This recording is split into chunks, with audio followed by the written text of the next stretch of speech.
इतक्या आतुरतेने वाट पाहत होतो तेच आपले मराठी हृदय सम्राट हिंदू जननायक माननीय श्री राजसाहेब ठाकरे यांचं या ठिकाणी आगमन झालेलं आहे। साहेब मी 4 ओव्या या ठिकाणी तुमच्यासाठी लिहिलेल्या आहेत। Please allow me to present that before I conclude. ज्यांनी राखली मराठी माणसाची आणि मराठी माणसाच्या अस्मितेची लाज, जे उतरवतात गनिमाचा माज, ज्यांच्यामुळे जिवंत आहे हिंदुत्वाचा साज, ज्यांच्यामुळे मराठी माणसाच्या डोक्यावर आहे ताज, असे आपण सर्वांचे ठाकरे राज, साहेब ठाकरे राज, साहेब ठाकरे राज। एकच बोलून मी या ठिकाणी थांबतो। आपण सर्वांना एकच विनंती करतो, राजसाहेब या ठिकाणी वडीलधाऱ्याप्रमाणे माझ्या बोलण्याकडे चोखरीत लक्ष देत आहेत। मी आपण सर्वांना इतकंच सांगू इच्छितो, मला बॅटिंग करायला पुरेसा वेळ या ठिकाणी मिळालेला नसता। साहेब आलेले असताना साहेबांचा वेळ फार मौल्यवान आहे। या सगळ्या गोष्टी लक्ष घेतात आम्ही आपण सर्वांना एकच सांगू इच्छितो, येणाऱ्या 20 तारखेला आपण सर्वांना काय करायचंय, आपल्या श्रावण बाळाच्या आठवणीत काय करायचंय, आपल्या स्वर्गीय सोनेरी आमदार रमेश भाऊ यांच्या आठवणीत काय करायचंय, 2009 प्रमाणे जास्तीत जास्त मताधिक्याने रेल्वे इंजिनचं चिन्ह झुकझुक करत मुंबईपर्यंत पोहोचवायचं आहे। आणि महाराष्ट्रातील माझे सर्व जे महाराष्ट्र सैनिक उमेदवार या ठिकाणी उभे असतील त्यांना सर्वांना चांगल्या पद्धतीने चांगल्या विजय घोषाने आपण सर्वांना मुंबईला पाठवायचं आहे, विधानसभेत पाठवायचं आहे। आपल्या सेवेची संधी आम्हाला सर्वांना द्यायची आहे। धन्यवाद। जय हिंद, जय महाराष्ट्र, जय श्रीराम, जय हिंदू राष्ट्र।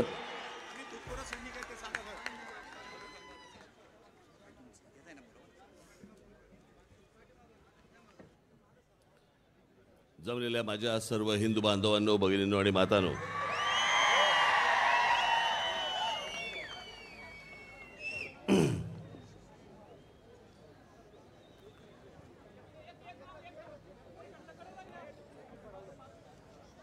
आज माझे मित्र, माझे सहकारी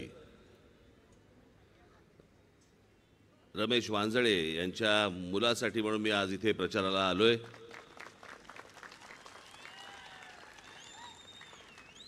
मयुरेशला जेव्हा मी बघितलं पहिल्यांदा, माझे बंधू जयदेव ठाकरे त्यांचा मुलगा राहुल ठाकरे, मला पहिल्यांदा वाटलं हा राहुलच आलाय, तसाच दिसतो तो माझा राहुल पुतणे आहे माझा। मला वाटलं की अरे राहुल आलाय, नंतर कळलं आमचा रमेश वांजळेंचा मुलगा आलाय। मग परत एकला गोष्ट लक्षात आली, शेवटी पुतण्याच आलाय।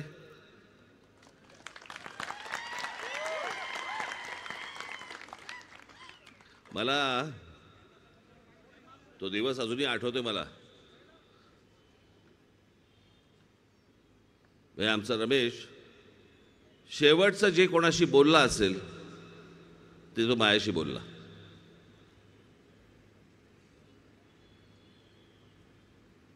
मी त्याला फोन लावला आणि मला तरी सांगितलं, साहेब मी बस हॉस्पिटलला आलोय MRI काढायला, 10 मिनिटात माझा MRI झाला की लगेच मी तुम्हाला फोन करतो। मी म्हटलं झालं लगेच फोन कर, जरा मला बोलायचं महत्त्वाचं आहे।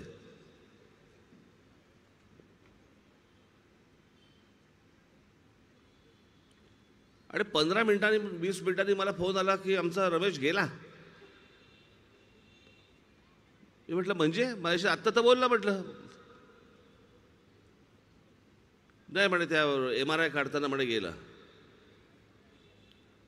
काय बोलायचं मला पुढे, काय बोलायचं समजेच ना मला।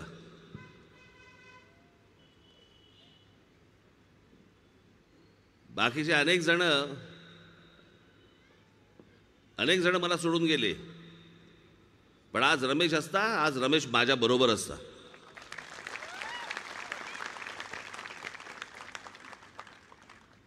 अनेकदा मी त्याला सांगायचो ती वजन काढ म्हटलं गळ्यातली,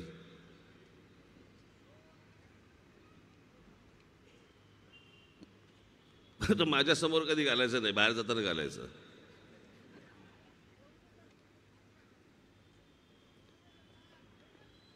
आणि आज मला मयुरेश पुन्हा मला रमेशची आठवण करून देतो. म्हणजे आमचा मयुरेश आकारानेही तसाच आहे आणि सोन्याने मडलेलाही तसाच आहे, पण गोड पोरगा आहे, प्रामाणिक मुलगा आहे.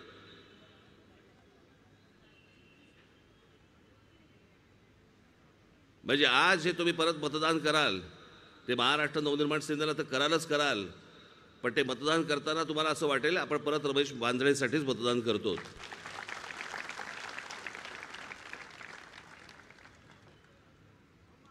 आज विधानसभेच्या निवडणुका या सगळ्या लागल्या आहेत. सगळ्या मतदारसंघामध्ये काही मला जाणं शक्य नाही. 14-15 दिवसच मला मिळाले, मला काय सगळ्यांनाच मिळाले. आणि मग त्याच्यामधनं मी कसा बसा, कारण काय होतं शहरामध्ये सहसा सकाळच्या सभा फार होत नाहीत. लोक कामावर गेलेले असतात, कुठेतरी कामामध्ये असतात, शाळा कॉलेजमध्ये गेलेले असतात, गृहिणी आपल्या घरी असतात, आणि मग सकाळच्या सभा करणं खूप कठीण होऊन बसतं. आणि त्याच्यामुळे मग संध्याकाळच्या सभा हे अख्खं पुढं तुडवत यायचं. आत्ता मी हडपसरला होतो, हडपसरवरनं इथे यायचं. आता इथून परत मला विमानतळावर जायचं, इथून परत मला मुंबईला जायचं. परत मुंबईला काही बैठका आहेत, त्या बैठका आटपायच्या, सभा नाहीच.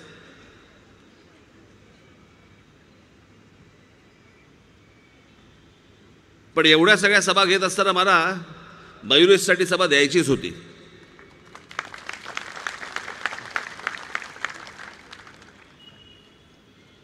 आज आता मी त्या हडपसरला जाऊन आलो. तिकडे सत्यानाश करून ठेवला या पुण्याचा, सत्यानाश.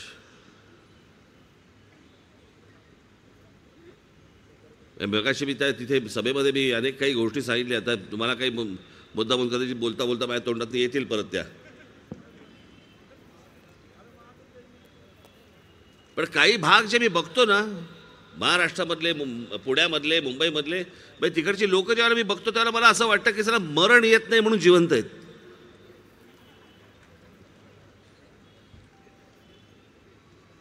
हे काय रोजचं जगणं आहे का? मला जरा सांगा. शहर कशाला म्हणतात बरं? हे तुम्ही या सगळ्या गोष्टींची तुम्हाला सवय लागली पाहिजे. तुम्ही जर म्हणत असाल की नाही चालू चालू देत, तर मग काय राजकारणानं तेच पाहिजे.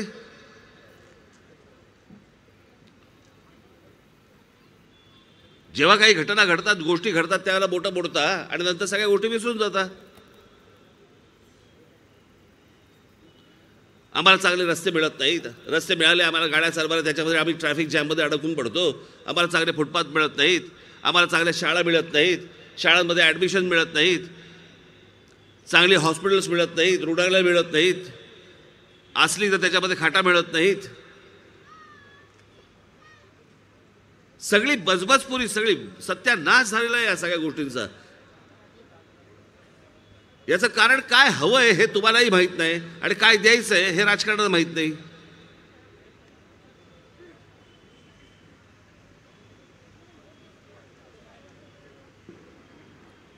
आज तुम्हाला एक अवयव फुटलेला आहे, तुम्हाला कल्पना असेल. तो सगळ्यांना एक अवयव फुटला आहे, त्याचं नाव आहे मोबाईल फोन. एकदा त्या मोबाईल फोनवरती ना जाऊन एकदा जग बघा. सहज मी तुम्हाला आता सहज सांगतो, नुसते बसले असाल ना तर जगभरामधली शहरं बघा. कशा प्रकारची शहरं आहेत, कशा प्रकारची शांतता आहे, कशा प्रकारची त्यांची हॉस्पिटल्स आहेत, कशा प्रकारचे त्यांचे फुटपाथ आहेत, कशा प्रकारचा त्यांचा ट्रॅफिक आहे, कशा प्रकारच्या शाळा आहेत, त्या कशा प्रकारच्या शाळांमध्ये शिक्षण दिलं जातं. अहो रोजच्या जर गरजा तुमच्या संपल्या नाही तर माझा तरुण, माझ्या तरुणी हे नवीन स्वप्न पाहतील कशी?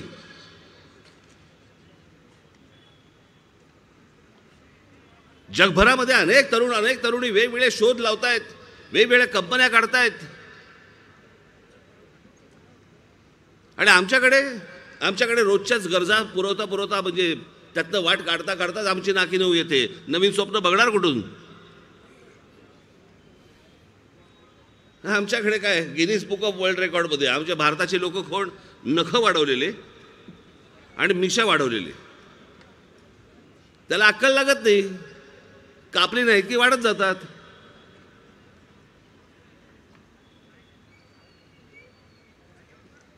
पण त्याच गिनीज बुक ऑफ वर्ल्ड रेकॉर्डमध्ये तुम्ही बाकीच्या देशांमधल्या तरुणांनी काय काय केलेत, शोध लावलेत, काय काय लावतायत एकदा बघा. आम्ही आमच्या मूलभूत गरजांमधून बाहेर आलो नाही. आमच्या मूलभूत गरजांमधून आमच्या निवडणुका बाहेर आलेल्या नाही आहेत. आम्ही अजूनही त्याच विषयांवरती आम्ही निवडणुका लढतो आहोत. आम्ही तुम्हाला रस्ते देऊ, आम्ही तुम्हाला पाणी देऊ, आम्ही तुम्हाला फुटपाथ देऊ, आम्ही तुम्हाला शिक्षण देऊ, आम्ही तुम्हाला काय हॉस्पिटल्स देऊ. आज जवळपास 35 वर्ष झाली मला प्रत्यक्ष राजकारणामध्ये. 35 वर्ष मी हेच ऐकतोय. माझा आजोबा देखील तेच ऐकायचा, ते देखील तेच ऐकायचे, माझे वडील माझे काका देखील तेच ऐकायचे, मी देखील तेच ऐकतोय.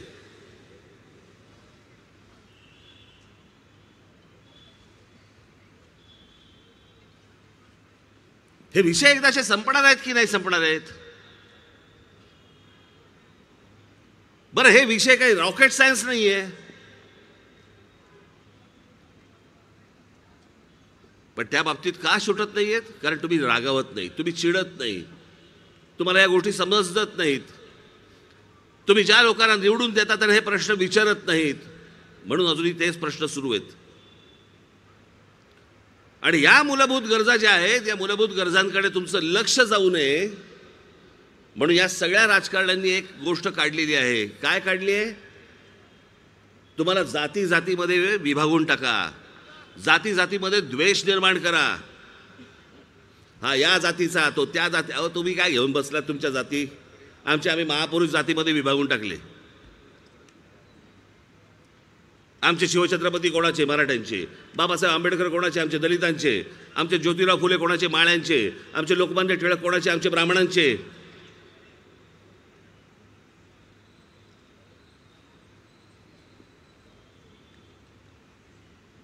पंचवीस वर्षापूर्वीपर्यंत असले प्रकार कधी नव्हते. कोणाच्या मनात पण यायचं नाही. मी आत्ताच हडपसरला एक गोष्ट सांगितली, मुद्दामून तुम्हाला सांगतोय.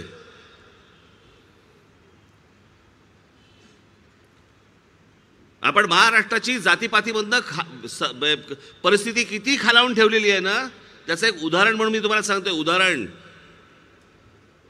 टेलिव्हिजनवरती माझ्या मागच्या एखाद्या सभेमध्ये जर ऐकलं असेल, परत ऐका, कारण आपल्याकडे विसरून जायची पद्धत फार आहे.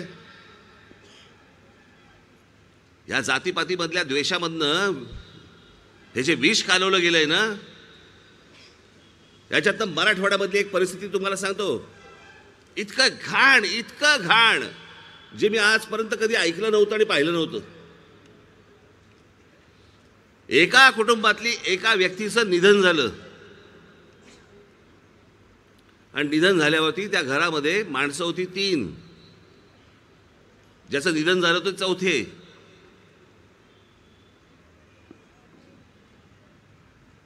तिरडी उचलायला 4था खांदा मिळेना. घराच्या बाहेर दुसऱ्या समाजाचे लोक राहत होते.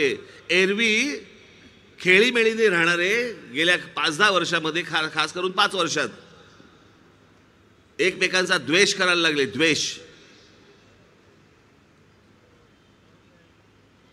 सगळ्यांची लहान लहान पोरं एकमेकांबरोबर सगळे एकत्र खेळायचे, एकमेकांच्या घरी जायचे, एकमेकांबरोबर सण साजरे करायचे, एकत्र जेवायचे. मी मुद्दामून तुम्हाला जात सांगणार नाहीये कुठची, पण ज्या समाजाकडे निधन झालं होतं त्याच्याकडे तिरडी पकडायला 4था खांदा नव्हता. घराच्या आजूबाजूला दुसऱ्या समाजातले लोक होते, कोणी खांदा द्यायला आलं नाही. नातेवाईकांची वाट बघत बसले. 6 तासानंतर नातेवाईक आले आणि त्याच्यानंतर तिरडी उचलली गेली आणि मग स्मशानात गेले. असा महाराष्ट्र पाहिजे आपल्याला.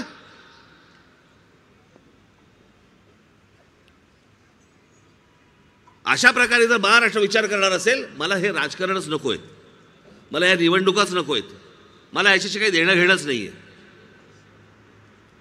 खरं तर तुम्हालाही देणं घेणं असता कामा नये. अहो कसा होता महाराष्ट्र आपला? जातीबद्दल प्रेम मी समजू शकतो, प्रत्येकाला आपापल्या जातीबद्दल प्रेम असेल, पण शरद पवारांची राष्ट्रवादी काँग्रेस पक्ष हा जन्माला आल्यानंतर जातीपातीमध्ये द्वेष निर्माण केला आहे माणसांनी. हे जे सगळं जातीपातीचं राजकारण जे सुरू झालं, द्वेषाचं राजकारण, हे 99 सालापासून राष्ट्रवादी काँग्रेसच्या जन्मानंतर सगळं सुरू झालं. तोपर्यंत कोणाच्या मनात पण येत नव्हत्या या गोष्टी. काढून बघा.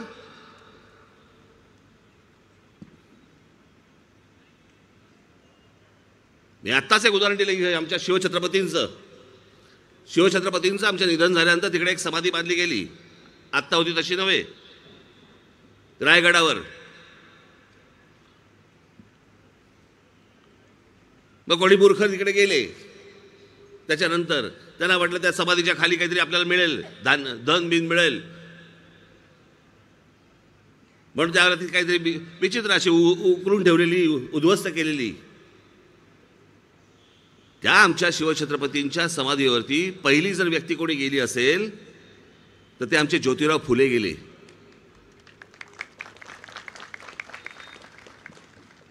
त्यांनी ती सगळी अवस्था बघितली, परिस्थिती पाहिली, आणि ती परिस्थिती पाहिल्यानंतर त्यांनी तिकडे म्हणाले की मी ज्या 18 पगड जातींना समाजाला बरोबर घेऊन तुम्ही स्वराज्याची स्थापना केली, मी आपल्या विचारांचा प्रचार करीन.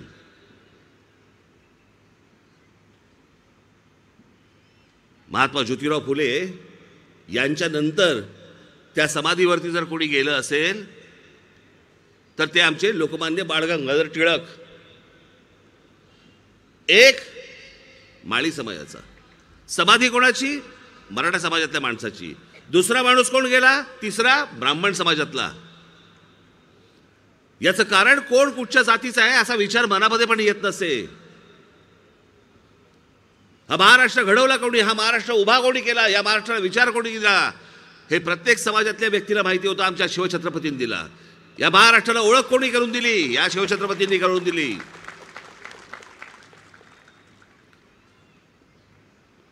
आणि मग लोकमान्य बाळ गंगाधर टिळकांनी या महाराष्ट्रामध्ये फतवाच म्हणानं तो काढल्यानंतर वेगवेगळ्या जाती धर्मातल्या सर्व लोकांनी पैसे उभे केले. ते एका बँकेमध्ये आले आणि त्याच्यानंतर शिवछत्रपतींची रायगडावरती समाधी उभी राहिली. ती समाधी उभी राहताना अनेक जातींचा समावेश आहे त्याच्यामध्ये. अनेक जातीतल्या लोकांच्या पैशाचा समावेश आहे, कुठच्या एका समाजाचा नाहीये. हो, हा महाराष्ट्र ज्याला देशाला दिशा देणारा महाराष्ट्र म्हणतो ना, तो हा महाराष्ट्र. आणि आम्ही खितपत कशामध्ये पडलोय? आमचं कुठच्याही गोष्टींकडे लक्ष नाही. आम्ही जगतोय कसे आम्हाला कळत नाहीये, पण आम्ही दुसऱ्या जातीचा द्वेष करायला तयार झालोय. ही आमची शहरं वाढतायत. या शहरामध्ये कोण येते, कोण जाते, कोण काय करते आम्हाला पत्ता नाहीये. या आत्ता ज्या बाई हडपसरमधून मी आलो तिथे आयसिसचे अतिरेकी सापडलेत, सीबीचे अतिरेकी सापडलेत. सापडलेले तर वेगळे असतील किती अजून या मोहल्ल्यांमध्ये. आमच्या खाली लागलाय बुडाखाली बॉम्ब, त्याच्याकडे लक्ष द्यायला मला वेळ नाहीये. आम्ही पडलोय कशामध्ये? ज्यांच्याबरोबर आजपर्यंत आम्ही खेळीमेळीने वागलो त्या आम्ही एकमेकांबरोबर जातीने भांडतोय.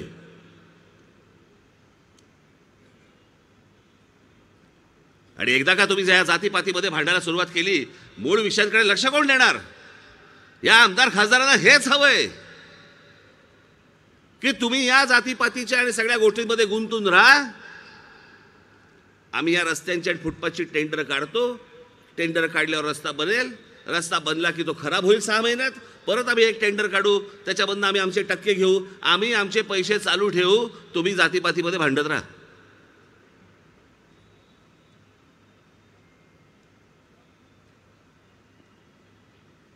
कधी बघणार होता पण नवीन स्वप्न? हा सगळा सिंहगड रोड. मला अजूनही आठवतं, पुण्यामधनं आम्ही लांबून आम्ही सिंहगड बघायचो. सिंहगड दिसायचं लांबून.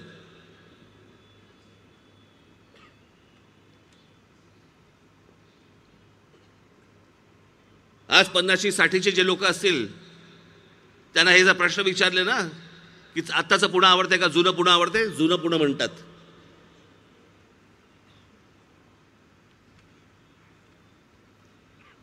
आत्ताची मुंबई आवडते, पण मुंबईकरांचा विचारून बघा, आत्ताची मुंबई आवडते का जुनी मुंबई आवडते? जुनी मुंबई आवडते.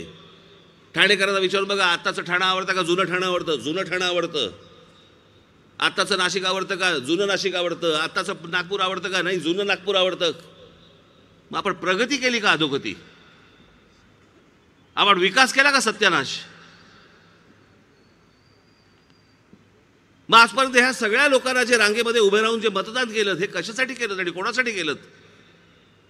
तुमचं जिणं हराम करून ठेवलेल्या लोकांसाठी तुम्ही रांगेमध्ये उभे राहताय, उन्हातानामध्ये उभे राहताय,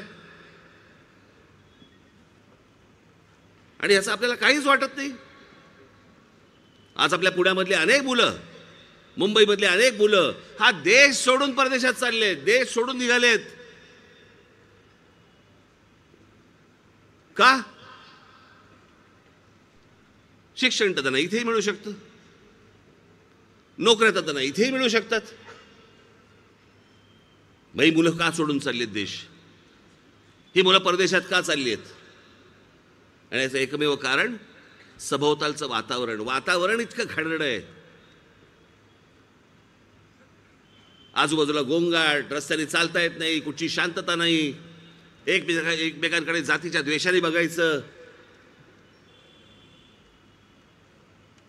या असला महाराष्ट्र, या असल्या महाराष्ट्रासाठी म्हणून ही माणसं झगडली का रे?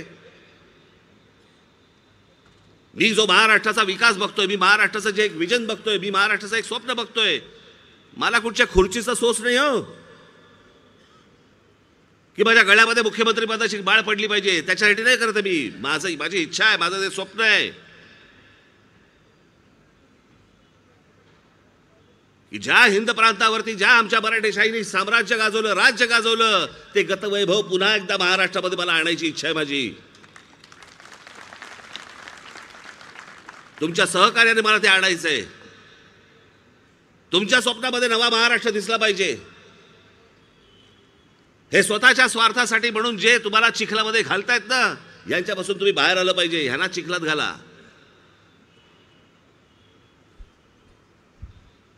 नाहीतर या देशाला दिशा देणारा महाराष्ट्र, त्याची जी दशा झाली, अजून खड्ड्यात जाऊ,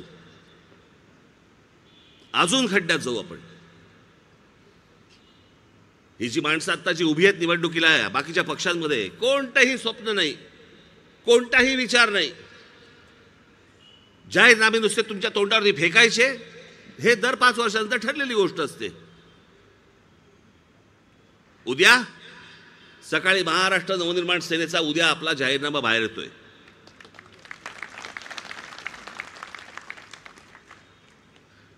माझ्या खरं तर पुढच्या वाक्याला तुमच्या टाळ्या यायला पाहिजे होत्या. याचं कारण असे, कारण हा पहिला या महाराष्ट्रामधला जाहीरनामा आहे ज्याच्यामध्ये आपण महाराष्ट्रातल्या प्रश्नांची उत्तरं, हे सोडवायचे कसे प्रश्न, ते देखील आपण त्या उद्याच्या जाहीरनाम्यामध्ये देतोय.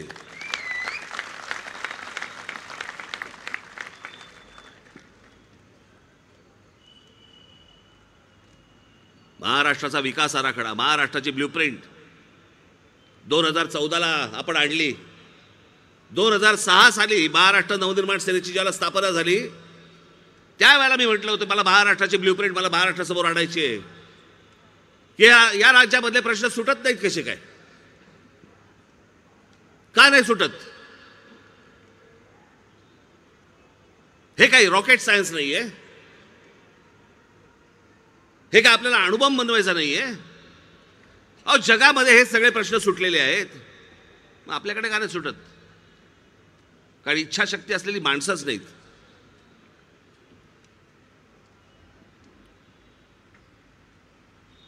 शरद पवार साहेबांच्या बारामतीमध्ये जा, बारामती तालुक्यामध्ये जा, आणि त्या तालुक्यामध्ये गेल्यानंतर तुमच्या लक्षात येईल की किती इंडस्ट्रीज शरद पवार साहेबांनी त्या तालुक्यामध्ये आणलेले आहेत.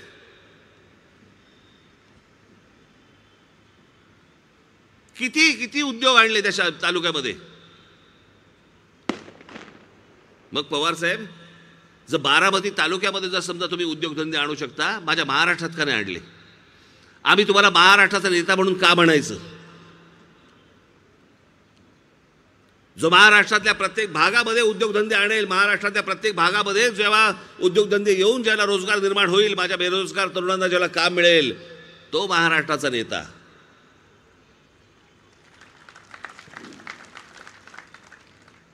स्वतःच्या तालुक्यामध्ये विकास करणं हा तालुक्याचा नेता.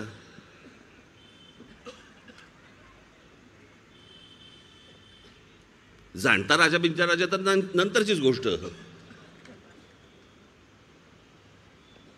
पण मी एक महाराष्ट्राचं स्वप्न पाहतोय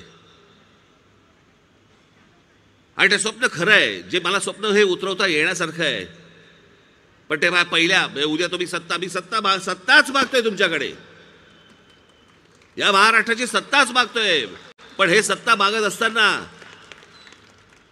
पहिल्या 5 वर्षामध्ये हे गेले 50-60 वर्षाचे प्रश्न सुटणार नाहीत. मी तुम्हाला मुद्दा म्हणून आत्ताच सांगून ठेवतोय. पण पहिल्या 5 वर्षामध्ये तुमच्या हे लक्षात येईल की या सगळ्या प्रश्नांना हात घातला गेला आहे. हे प्रश्न सोडवण्याच्या मार्गावरती आहेत. तुम्हाला त्याच्या पुढची पण 5 वर्ष तुम्ही स्वतःहून द्याल. तुम्ही एकदा काहीतरी नाशिकमध्ये जाऊन या. 5 वर्ष दिली होती. त्या 5 वर्षामध्ये मी नाशिककरांचा पुढच्या 50-60 वर्षाचा पाण्याचा प्रश्न सोडून टाकला. 50-60 वर्षाचा, 5-10 वर्षाचा नाही. नाशिकमध्ये मी ज्या प्रकारचे रस्ते बांधले आम्ही, त्या रस्त्यामध्ये खड्डे तुम्हाला सापडणार नाहीत. पण बाकीच्या आमच्या सगळ्या शहरांमध्ये तुम्हाला रस्त्यांमध्ये खड्डे सापडतील. नाशिकमध्ये नाही सापडणार. म्हणजे खड्ड्यांशिवायचे रस्ते होऊ शकतात. शहराचं चांगलं नियोजन होऊ शकतं. तुम्हाला चांगली शांतता लाभू शकते. तुम्हाला चांगल्या आपल्या मुलांसाठी चांगल्या शाळा मिळू शकतात. आपल्या मुलांसाठी चांगले कॉलेजेस मिळू शकतात. तुम्हाला चांगली मार्केट्स मिळू शकतात. तुम्हाला चालायला चांगले फुटपाथ मिळू शकतात. ह्या सगळ्या गोष्टी मिळू शकतात. पण त्याच्यासाठी राज ठाकरे पाहिजे. हे वाक्य मी अत्यंत जबाबदारीने बोलतोय. अत्यंत जबाबदारीने बोलतोय.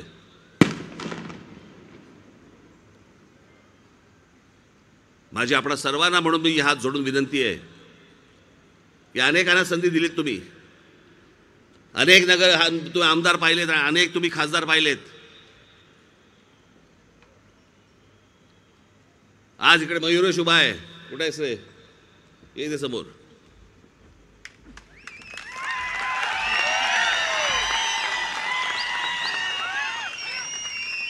आणि आमचा उमेश जगताप कुठे? इकडे पुरंदरचा आमचा उमेदवार. हे स्वप्न पूर्ण पुढे पडशील. हळू, आपल्याला जिंकायचं आहे. येणाऱ्या 20 तारखेला कुठेही गाफील राहू नका. ही जी माणसं येतील, जी 5-5 वर्ष ज्या प्रकारचा तमाशा करून ठेवला या लोकांनी ना, कोणी खोक्यात मोजला जातोय, कोणी विकला जातोय, कोणी कुठचा पक्ष दुसऱ्या पक्षाबद्दल जातोय. काय वाटेल ते चालू आहे या महाराष्ट्रामध्ये 5 वर्ष. तुमच्या मताला काही किंमत नाहीये. तुम्ही मतदानासाठी म्हणून उभं राहायचं उन्हातानामध्ये. तुम्ही एका माणसाला मतदान करायचं आणि मग त्या माणसाने उठून दुसऱ्या पक्षात जायचं. अरे गधड्या, मग आम्ही त्याच पक्षाला दिलं असतं ना, मतदान केलं असतं ना. तो पक्ष नको म्हणून तुला मतदान केलं आणि तू त्या पक्षाबरोबर जाऊन बसला. हा सगळा जो खेळ सुरू आहे ना गेल्या 5 वर्षामधला, युती आघाड्यांचा, कोण कुठे जातंय, कोण कुठे विकला जातोय, कोण कोणाबरोबर चाललंय, काही माहित नाही. म्हणजे खऱ्या अर्थाने महाराष्ट्रामध्ये जर आज बघायला गेलं तर महाराष्ट्राची IPL झाली आहे. कोण कुठच्या संघातनं खेळतोय हेच कळत नाही आणि कुठच्या संघाबद्दल टाळ्या वाजवायच्या हे पण कळत नाही आम्हाला आता.